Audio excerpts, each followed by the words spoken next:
So 3 years ago, my theme was the new norm, and was trying to do a little parody on the idea of Norm from Cheers. And so I had a graphic of what most people think the government looks like. Oversized, non-responsive, and not really what you'd really consider to be the best possible operation. This is what it is, an artist's depiction of what people think of government. And so I used this graphic, and then I got in trouble with one of the unions at the county. The union leadership came to me and said, Al, we really take offense to you representing our membership in this way. And I said, well, it wasn't about the membership, it was a depiction about government in general. And so what I realized is that my failure was I should have done a better close-up of what this person really looks like. And I talked about the new norm and a government that we were striving to be, a government that was leaner, trimmer, more responsive. And this was the gentleman, but in reflection, it was probably not the right depiction of the new norm. It was probably somebody who looks a little bit more like that.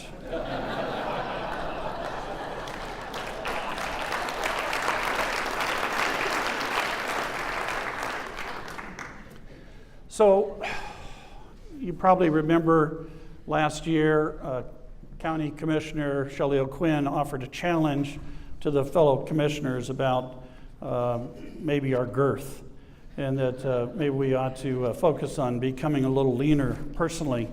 And so we took up the challenge, and all three of us ended up losing weight as a result of that. So, to those that are looking for a leaner government, we're doing our best to be leaner. To those of you that would like to see less of me, I'm trying to meet your goals. But it does talk about one of the challenges that we have at the county, and that's how do we be leaner? How do we operate in a more efficient fashion? And so this year, the Board of County Commissioners exercised a 1% property tax increase, which is authorized by the state. That raised for the county $470,000 of additional revenue for us for the year 2014.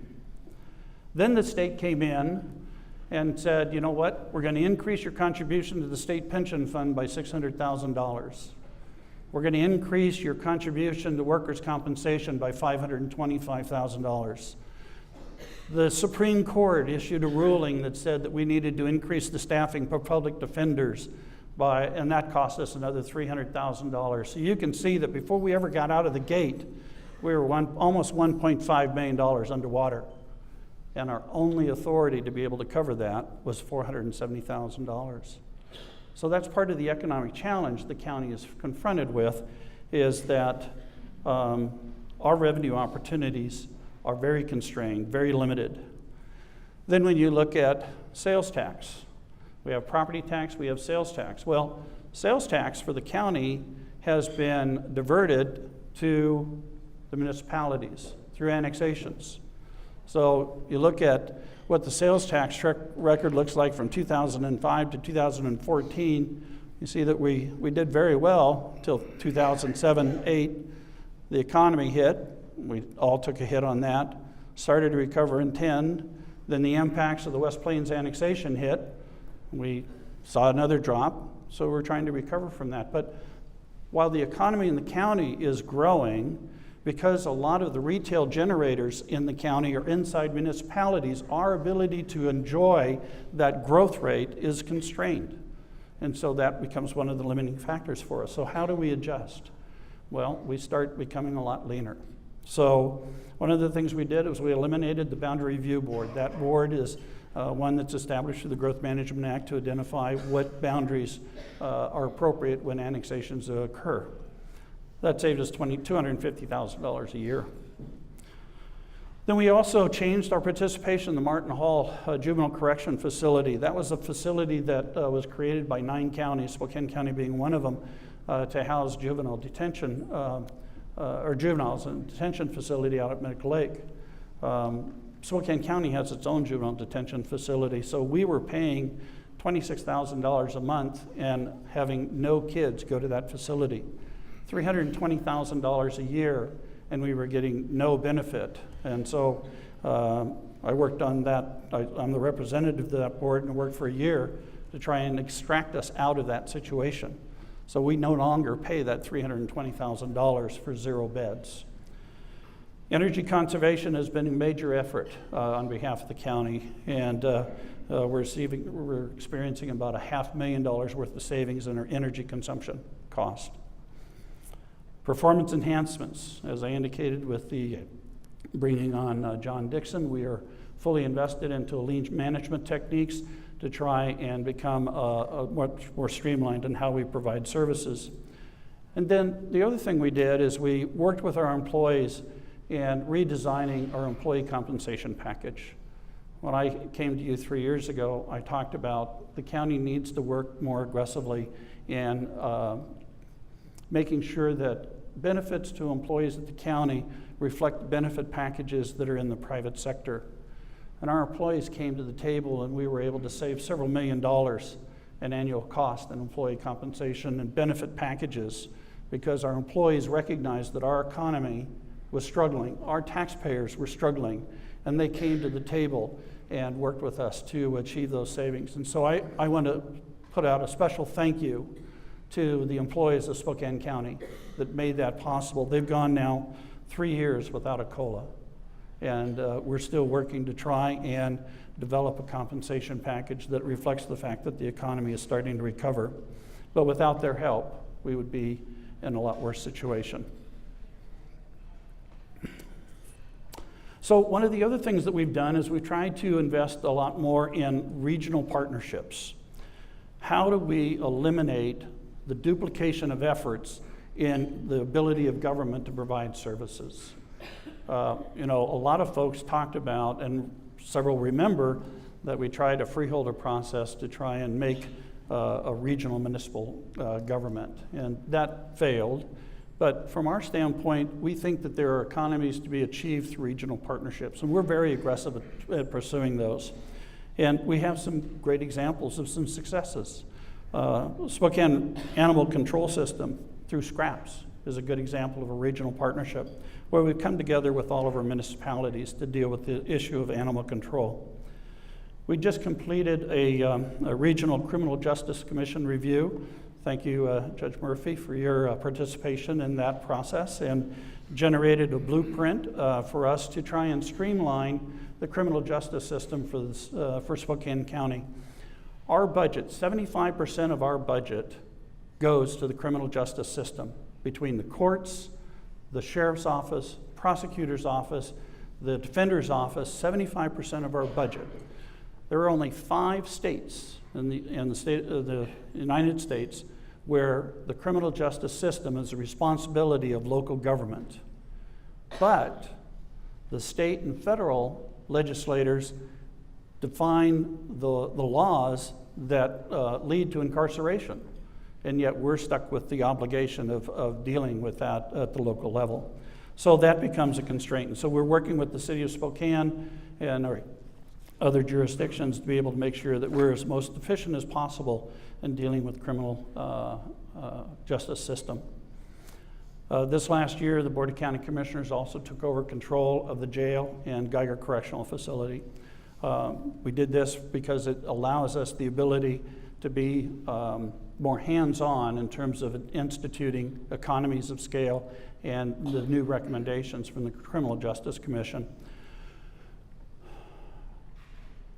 By having the jail directly under the responsibility of the county commissioners, we can institute corrective measures or change the structure much more quickly than going through another elected official. And while Sheriff Knezovich has been a great partner, it just streamlines the process in terms of how we achieve these efficiencies. As we work to eliminate inefficiencies in the criminal justice system, this does not mean that the need for a new jail facility goes away. But what it does do is it causes us to step back and make sure we right size whatever that new facility looks like, because we still have Geiger Correctional Facility that, keep in mind, was an Army barracks turned into a correctional facility, and it's really not designed for that purpose. So one of the other things that we do is we continue to promote historic preservation projects.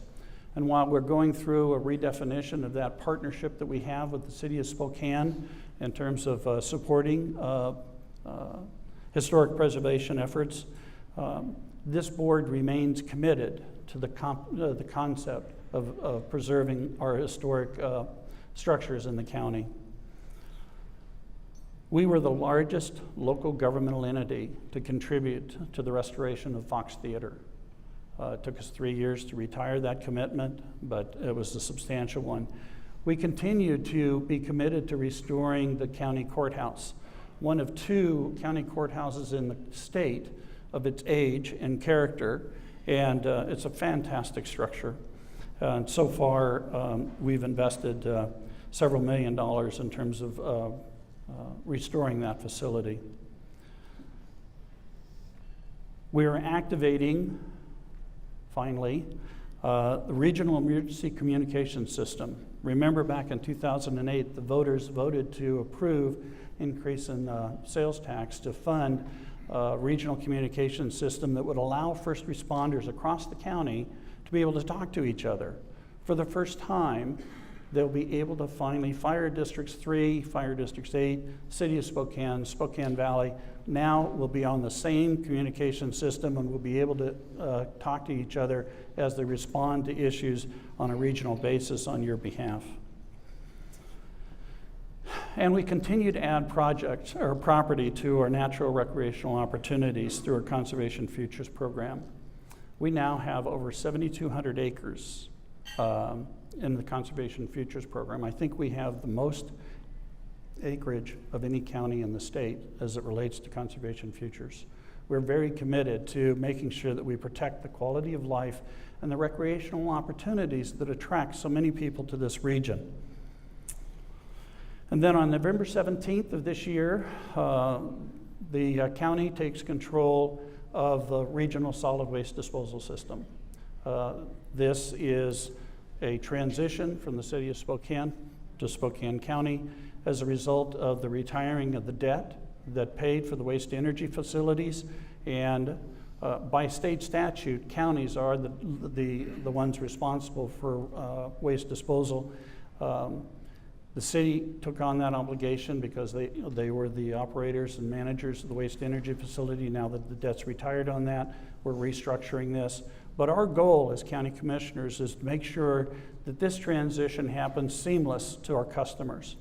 And while we are working to partner with the city and continuing to send our waste to the waste energy plant for at least a 3-year period, the Board of County Commissioners is committed to continually working to challenge cost assumptions and to make sure that we're providing the cheapest possible solution and the best possible program for ratepayers. So we will be going out in the next year or two with a RFP for long haul option and also testing financially other options to make sure that our customers, our ratepayers, are getting the best possible service at the best possible price.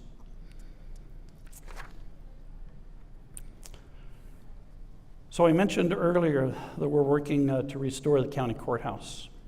And part of that effort is an energy conservation projects that not only help restore the courthouse, but also make it a much more efficient building.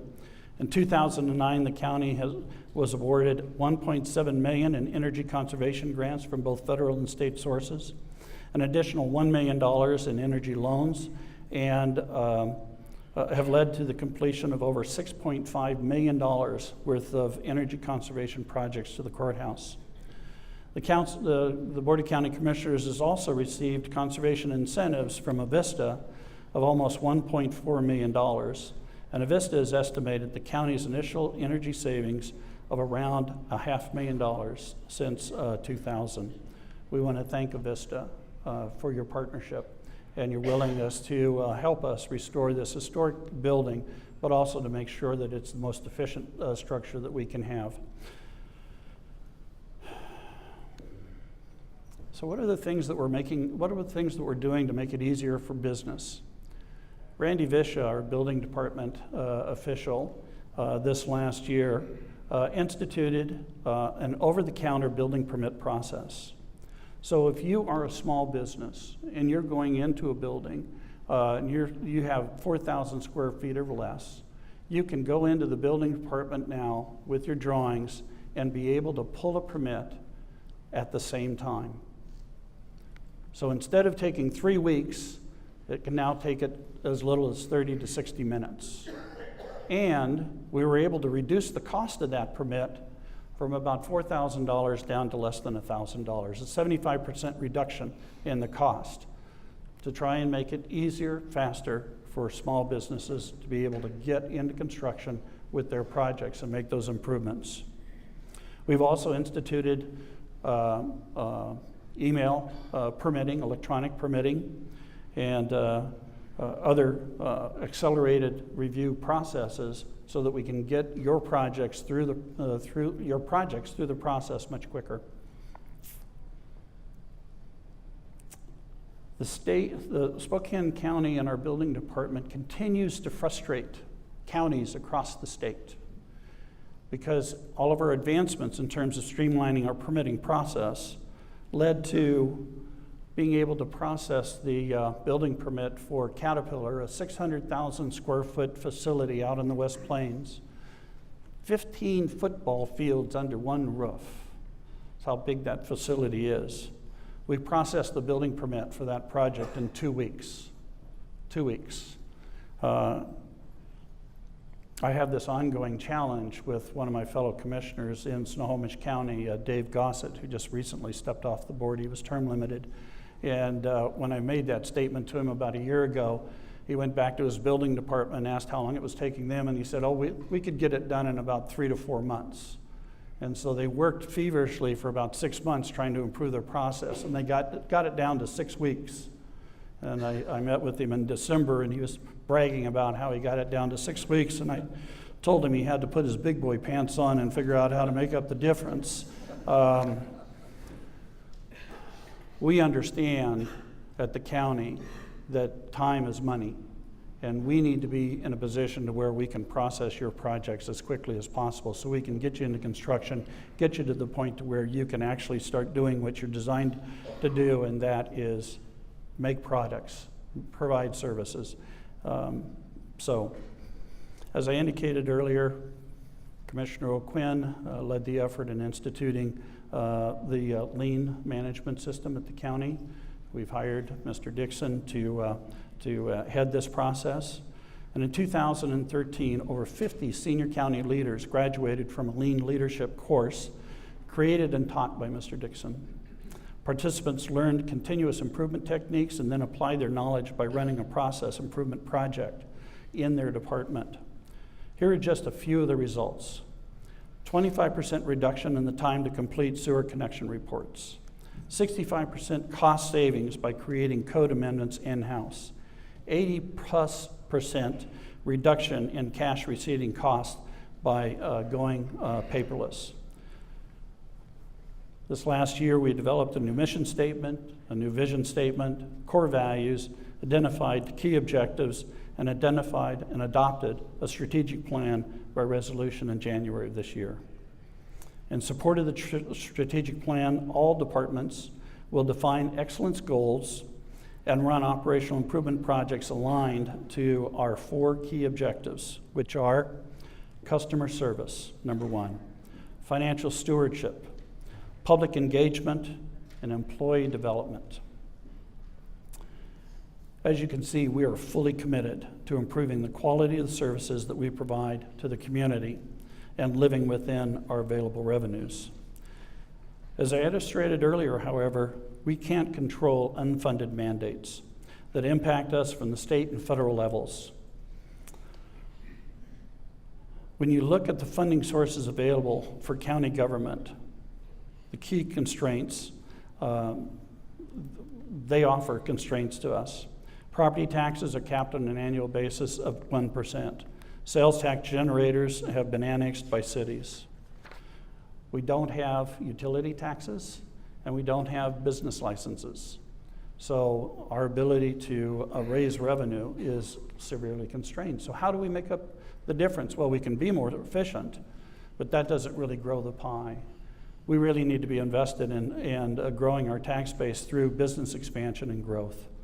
And in fact, state statute requires, a lot of folks didn't know this, actually requires that counties engage in activities to stimulate the economic vitality of their county.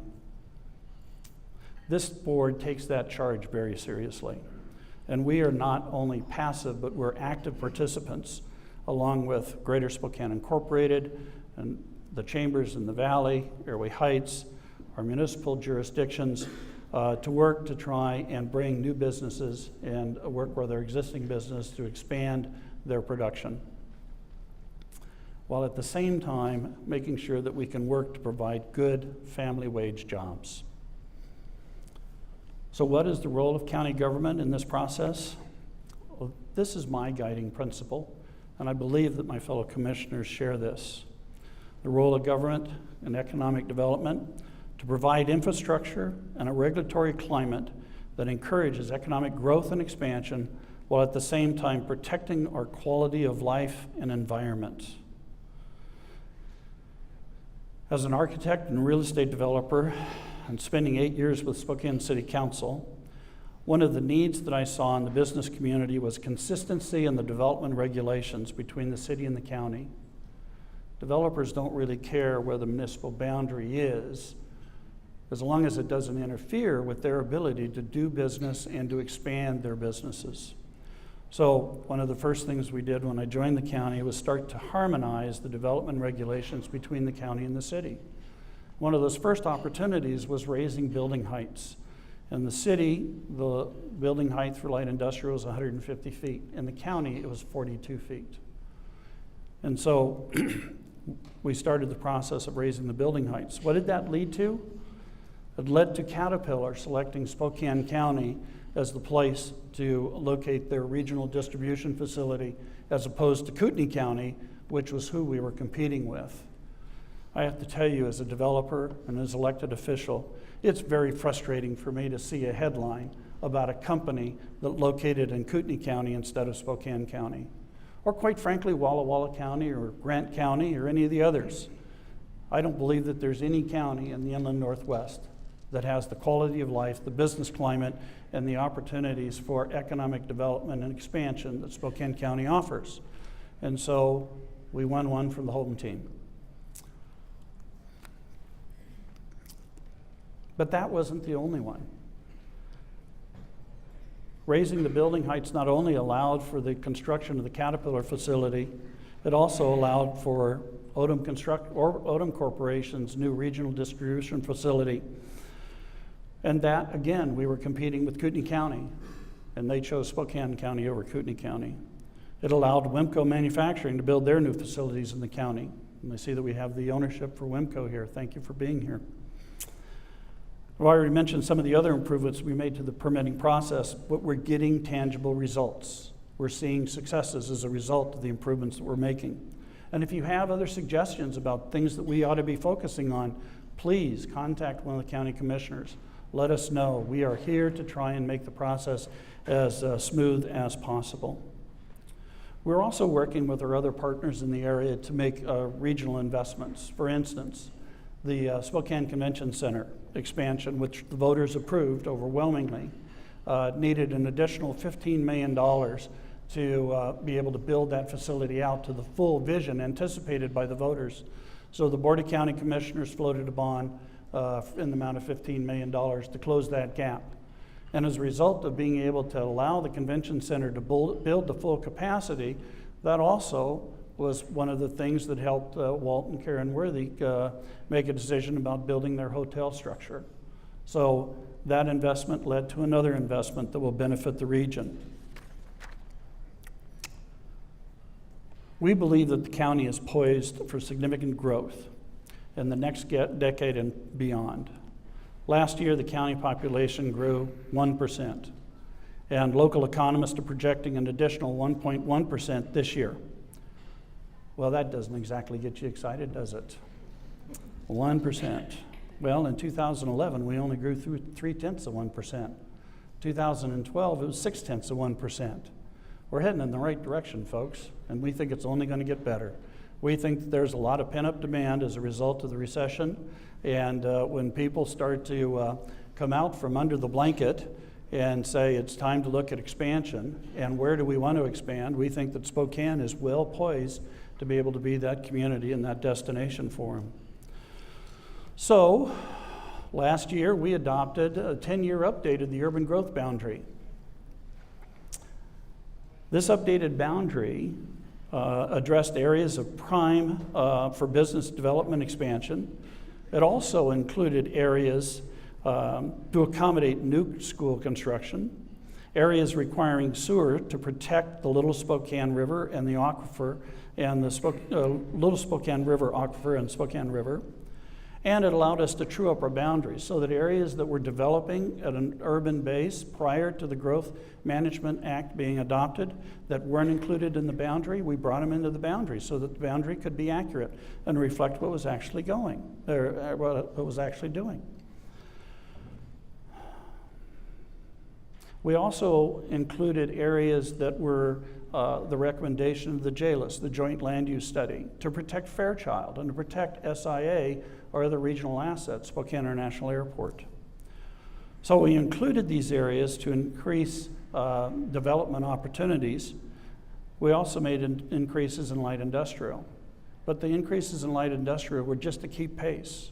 Keep pace because we lost light industrial land because we needed to accommodate the future expansion of SIA.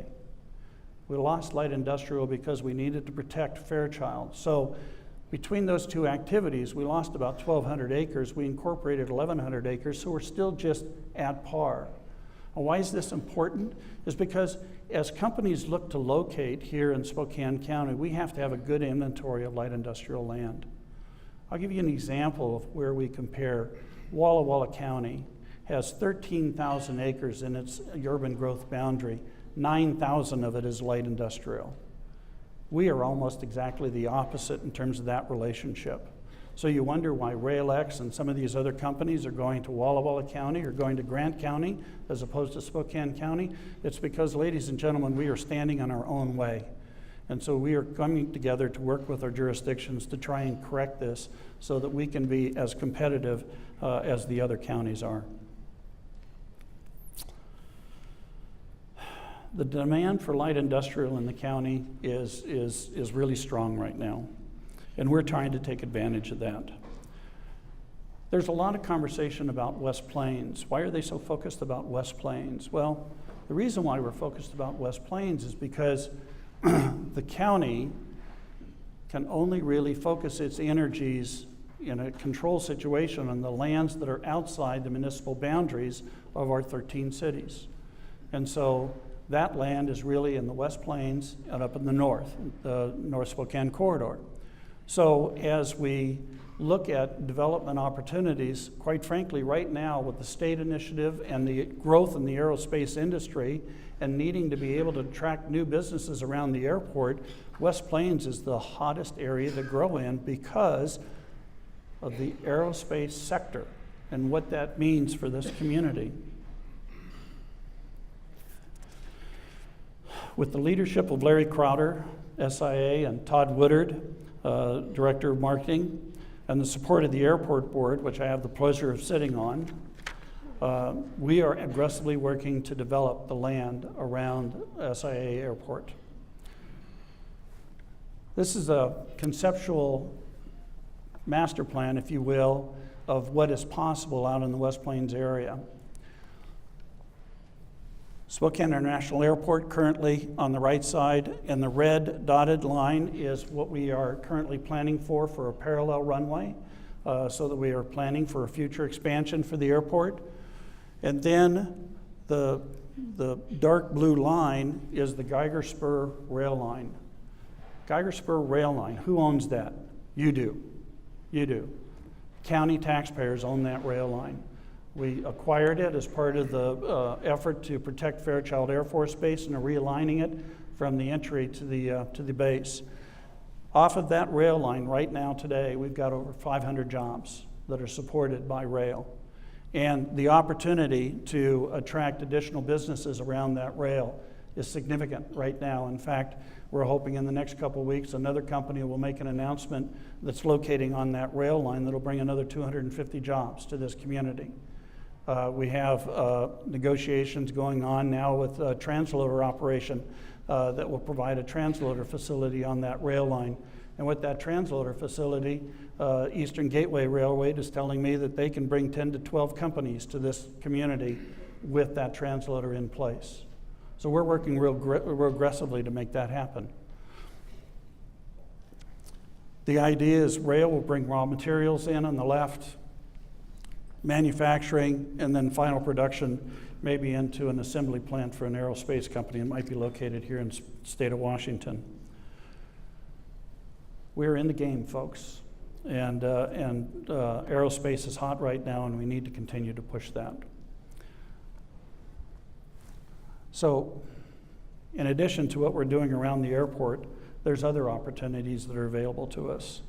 Caterpillar has constructed, as I indicated earlier, a 600,000 square foot regional distribution facility. They have plans to be able to take that to 1 million square feet. Right now, they're shipping 10,000 parts per day out of that facility. If we had not made the changes to the zoning regulations, this company would be in Kootenai County. Odom Corporation, a new regional distribution facility. When the site selector for Odom Corporation came to me and said, we're looking at building a new facility in the inland Northwest. We can either go to Kootenai County or Spokane County. What can you do for us?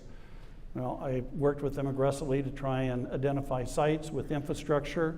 We engaged Greater Spokane, and they were able to bring incentives to the package to help them with the construction of that facility, and now they're in construction with a 230,000 square foot regional distribution facility today that they plan on opening this summer. Wimco Manufacturing is currently in construction in the West Plains, expanding their operation and consolidating efforts from the Midwest into this facility and allowing them to not only participate in providing equipment for the construction industry, but also the aerospace industry. Associated Painters. They were acquired last year and immediately said we need to expand our operation and wanted to move into building a second hangar. The second hangar is to accommodate painting green planes for Boeing. Now, that's not to say they're going to paint the planes green. They come off the production line green, and we paint them to match whoever the buyer is. This is possible because of a partnership between Greater Spokane Incorporated, Spokane County, the city of Spokane, the airport, and Senator Cantwell, who really did a lot of lifting for us to make sure that this project happened here in Spokane County. They're now in construction in their second hangar, and we're starting to have conversations about a third. The SIA board is in the final stages of a sale of about 60 acres to a steel manufacturing company, and like I said, I'm hoping in the next 2 to 3 weeks you'll hear a press release on that announcing who the company is. But it is also aerospace related. Aerospace related because that's our focus around the airport. And Spokane County is prime. When I talk to leadership at Boeing Company about Spokane and why they should be locating their manufacturing facilities here instead of the I-5 corridor, I say we can provide you everything that you have in the I-5 corridor except for congestion. And if that's important to you, we'll artificially create it. But it makes no sense to continue to try and stuff 10 pounds of sand in a 5-pound bag. And that's what they continue to do in the I-5 corridor. And we're trying to work to tell them that this is a state initiative, it's not an I-5 initiative.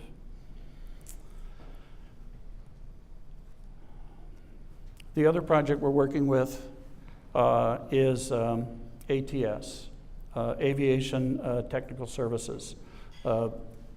They've already announced that they're looking at Spokane, and we are working aggressively with them to try and create a business proposition that will bring them here to Spokane. And so they're talking about the first of 3 hangars. Each one of these hangars can accommodate 7 737s. ATS is what's called an MRO, Maintenance, Repair, and Overhaul Company. The idea is that an airline can fly their plane in, take it offline, do the service and maintenance, then put it online and continue it back into their system. As I talk to folks with Boeing, they'll tell me that, you know, Boeing will make that plane, it'll fly off the tarmac, and that's the last time they see it. An MRO, like ATS, will rebuild that same plane 5 to 10 times in its lifetime. So when you look at Associated Painters, ATS, and the metals manufacturing company that we hope to land here, those are the 3 companies that in the MRO industry are considered the trifecta for maintenance and repair facilities. That's a game changer for this community. We might not have a Boeing facility, but we'll have a whole lot of planes coming through Spokane that require maintenance, repair, and overhaul, and our labor force will be able to provide that at a cheaper cost to the airlines and better quality than you'll get anywhere else. And that's because of the labor force we have here. The one thing I hear consistently is that the labor force in Spokane County is second to none. And that's a tribute to the work that the community colleges do and the educational programs that they provide those workers. It's also a statement about the fact that we have a lot of skilled labor that comes out of Fairchild Air Force Base. When those folks retire, they've been working on Boeing products their career, and they can walk off of Fairchild and walk onto a company like ATS with very little transition. That's one of the other reasons why Fairchild is so important to this region. ATS is indicating that they will start with around 250 employees, grow to 50 or 500 employees with an average salary of around $50,000 per employee. Those are good family wage jobs. Those are the kind of jobs that this board is trying to bring to this community, raise the bar through good quality jobs and not through legislation. That will also provide ancillary development opportunities for our existing aerospace companies. Well, let me talk one more. To make the ATS possible, the Board of County Commissioners has agreed to provide $20 million worth of funding to the airport to help pay for the construction of that facility. That's one of the roles that the county can play that, quite frankly, the other cities can't, either because of a lack of bonding capacity or because in the situation of the city of Spokane, the city charter doesn't allow them to make those kind of investments. That's why it's important for the county to be not only in the lead position, but leaning hard into the wind to make these kind of opportunities available to our taxpayers. The county wouldn't have to play this role, though, if this region had a port district. If we had a port district, the port district could make these projects possible in a much quicker fashion and much more effective for us as a region. We're one of 2 counties in the state that still doesn't have a port district. Yesterday, the governor signed legislation that allows us to bring back to the voters a proposition that hopefully the voters will embrace and allow us to finally create a port district to start investing in ourselves, not only in the airport, but throughout the county.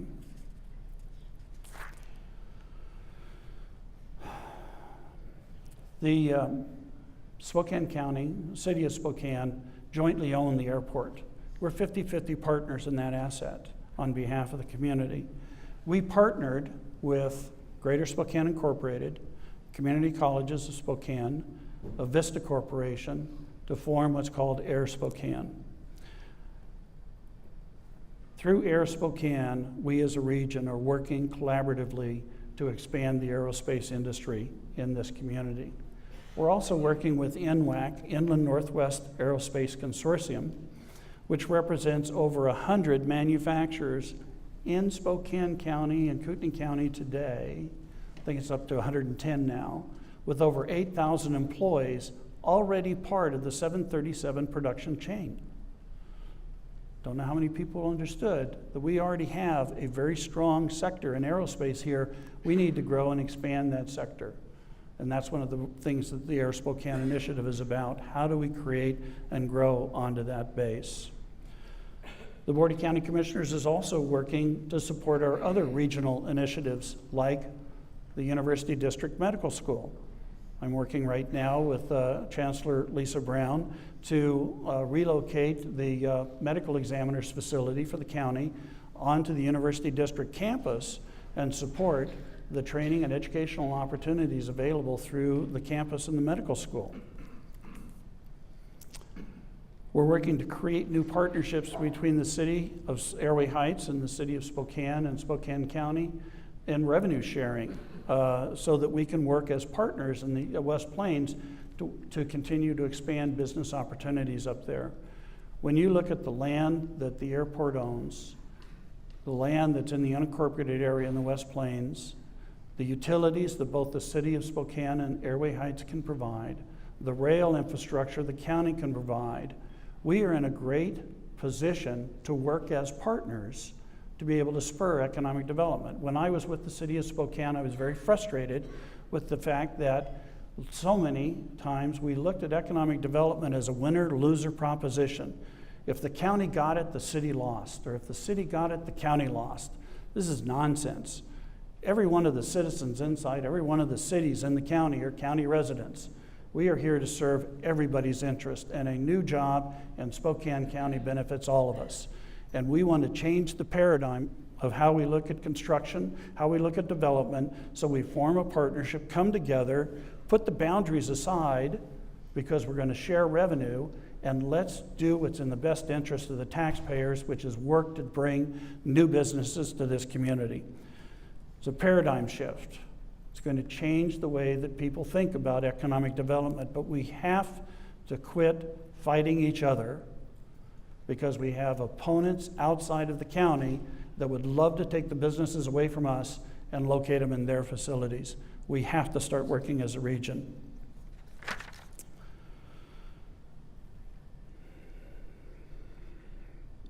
We're not only focused on the West Plains, we're also focused in North Spokane. And County Commissioner Milkey is working. Isn't that a pretty picture? That's the abandoned Kaiser Mead facility from the air. And you know what? From the ground, it doesn't look any better. But it's critically located adjacent to the north-south corridor. And Commissioner Milkey is working with a couple ownership groups to try and reinvigorate this piece of property and get it back into production for the community. It's a valuable source, a valuable resource for the area. The Board of County Commissioners remains committed to the north-south corridor. What a great picture. Being an architect, I love concrete. We're committed to making sure that we finish this vital infrastructure, and we're already working with property owners adjacent to the corridor to make sure that we can get this thing done and start to get property adjacent to the corridor into production.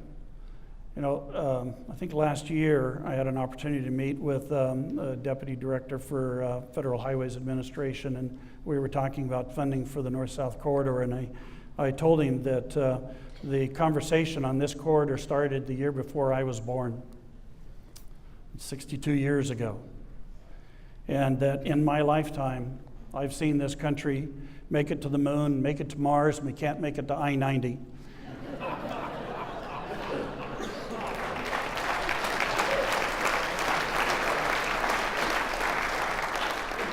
So I told him that it's my dream that I'll be able to travel the north-south corridor in something other than a hearse.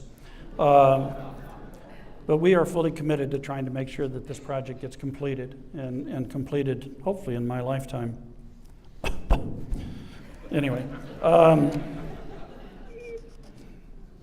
so this board is actively engaged in trying to make Spokane County better. We're leaning into the wind. We're committed to protecting our quality of life, enhancing our economic vitality, expanding and improving our economic employment base, and protecting the community assets, and defending Fairchild Air Force Base. We're engaged. We're here to serve you. If there's opportunities we're missing, please let us know. If there's opportunities you want to work with us on, please let us know. We're here to serve. We have a unique board. While we're philosophically aligned, we all have our own special interest, and we work very aggressively on that. And so we're covering a lot of ground with 3 commissioners. Commissioner O'Quinn has now gotten used to drinking from a fire hose and is doing a great job. Commissioner Milkey is taking the lead on criminal justice efforts, and I'm focused on economic development. And between the 3 of us, we're working real hard to try and meet your needs, and we hope we're hitting the ball out of the park. And with that, I'll turn it over to Mr. Hadley and accept any questions you might have. Thank you.